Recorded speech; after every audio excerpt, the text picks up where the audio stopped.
Di balik banyaknya kekayaan alam, perbukitan, dan pantai-pantai yang indah di Indonesia, kali ini kita akan membahas Pulau Madura.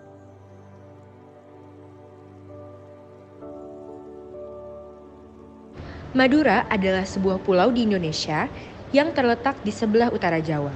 Pulau ini terkenal dengan keberaniannya, budaya yang kaya, dan tradisi unik dari tarian hingga kulinernya.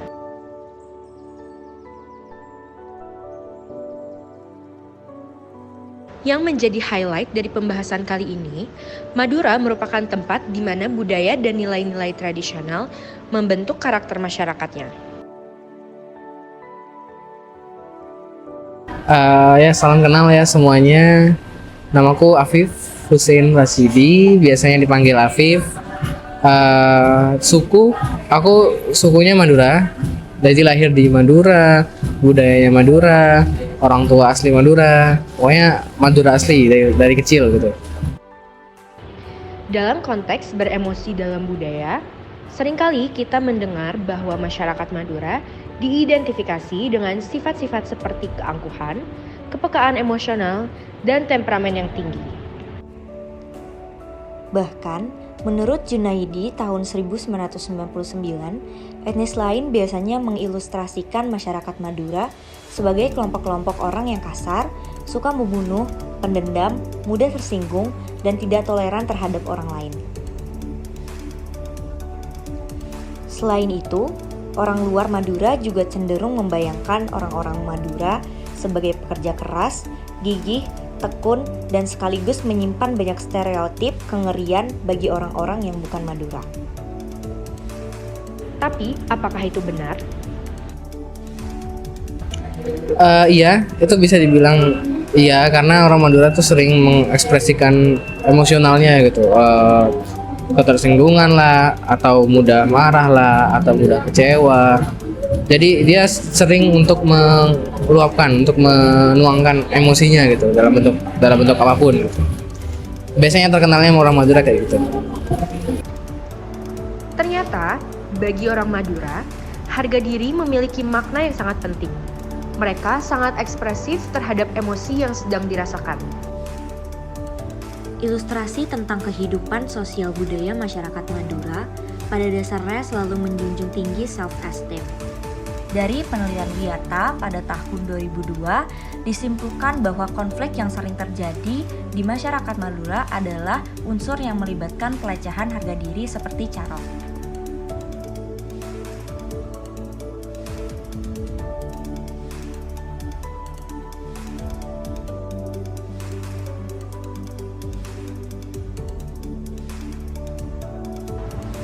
Dalam kehidupan sehari-hari, orang Madura menggunakan bahasa mereka sendiri untuk mengekspresikan emosi dan nilai-nilai mereka. Istilah-istilah seperti pengko dan cengkal tidak hanya sekedar kata-kata, tetapi juga mencerminkan kerumitan dan kedalaman budaya Madura. Lalu, apa penjelasan dari kata-kata tersebut?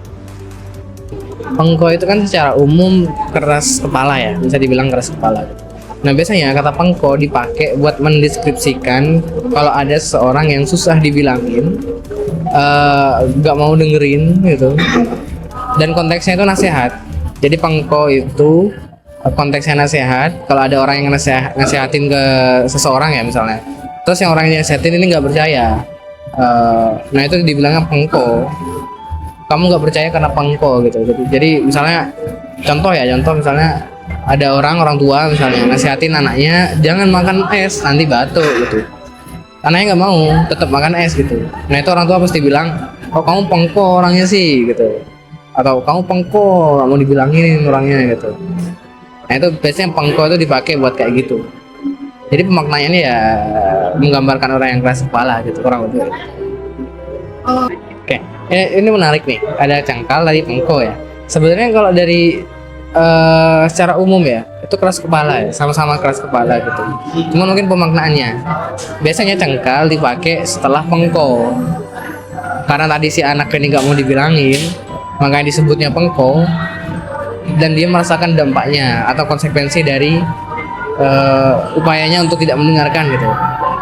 Ketika dia kena dampak konsekuensi dari tindakannya Makanya orang tuanya bilang, oh kamu cengkal sih orangnya gitu, cengkal kamu, kayak mungkin mensyukuri ya, syukurin tuh gitu, cengkal kamu orangnya, makanya kamu dapat hal yang kayak gitu gitu. Kalau tadi tentang es krim ya, tentang es krim dibilang kalau makan es krim bakal batuk, dia tetap makan es krim dan akhirnya batuk. Nah itu dibilang cengkal. Nah, itulah kamu cengkal, makan es krim makanya batuk gitu. Itu cengkal. Cengkal itu karena dia berasal atau muncul ketika ada konsekuensi gitu ya dari orang yang keras kepala. Sebenarnya bisa dilontarkan sama siapa aja gitu. Karena temennya kan juga tahu ya, juga merasakan dan mengetahui dampak dari dia yang pengko gitu, dari yang keras kepala. Makanya orang banyak bilang cengkal gitu. Itu lebih apa ya, lebih sering dipakai buat banyak orang. Tapi karena tadi konteksnya nasihat ya, orang yang ngasih nasihat itu kan yang punya tujuan dari nasihatnya dan tahu konsekuensinya apa. Makanya kebanyakan orang tua sih yang bilang cengkal itu ke anaknya. Atau lebih seringnya yang dipakai siapa yang ngasih nasihat itu gitu. Makanya dia bakal bilang cengkal. Dari penjelasan Kak Afif sebagai perwakilan masyarakat Madura, kata-kata pengko dan cengkal seringkali dipakai untuk orang yang keras kepala. Jika kita analisis lebih dalam lagi, budaya Madura juga sangat terkenal dengan penghormatan terhadap petuah-petuah yang diberikan oleh leluhur. Seperti pada istilah Bu, Pak, Babu, Guru, dan Rato, yaitu Ibu, Bapak, Sesepuh, Guru, dan Pemerintah atau Raja. Istilah tersebut juga sering didengar masyarakat Madura sebagai bentuk pengabdian dalam menghormati orang tua. Jadi gini, kalau di Madura itu kuat kental dengan pengabdiannya kepada orang yang dituakan gitu.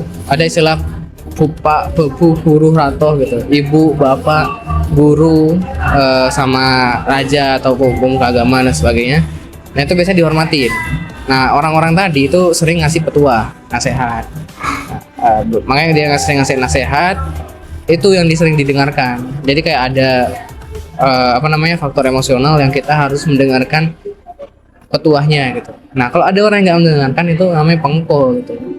Nah itu makanya seringkali dikaitkan sama orang tua atau orang yang dituakan karena dia ngasih nasihat. Namun, bagaimana dengan masyarakat Madura yang terkenal keras kepala, namun terdapat juga prinsip dalam penghormatan orang tua yang tinggi? Karena pada dasarnya itu orang Madura gini, orang Madura itu dia punya, anggaplah ego yang tinggi, harga diri yang tinggi, makanya dia susah untuk dibilangin gitu, kayak terabas gitu. Itu orang Madura gitu. Selagi dia nggak pernah dapat konsekuensinya, dia bakal terus ngelakuinnya. Dinasihatin orang, karena aku nggak ngerasain langsung, dia bakal terus ngelakuin itu. Jadi kalau dibilang cengkal, pengko sebenarnya itu membantu untuk mengerem egonya gitu. Apalagi cengkal ya, karena cengkal kamu dibilangin gitu, makanya kamu dapat hukuman gitu. Baru dia bisa belajar gitu. Jadi pengko sama cengkal itu sebenarnya dianggap juga sama penerimanya buat pengajaran buat dia gitu. Selain untuk ungkapan emosi, kata pengko dan cengkal juga turut menggambarkan bagaimana budaya Madura menekankan pentingnya menghormati orang yang lebih tua dan menghargai status sosial. Selain itu, pengko dan cengkal merupakan bahasa emosi budaya Madura yang digunakan sebagai rem atau regulasi emosi pada situasi sosial pada masyarakat Madura. Terlepas penilaian negatif yang dinilai untuk masyarakat Madura, ternyata banyak bahasa-bahasa penuh makna yang dilahirkan untuk menciptakan nilai-nilai positif. Keunikan budaya Madura tidak hanya mencerminkan kekuatan emosional, tetapi juga kekayaan nilai-nilai tradisional yang mengikat masyarakatnya secara erat.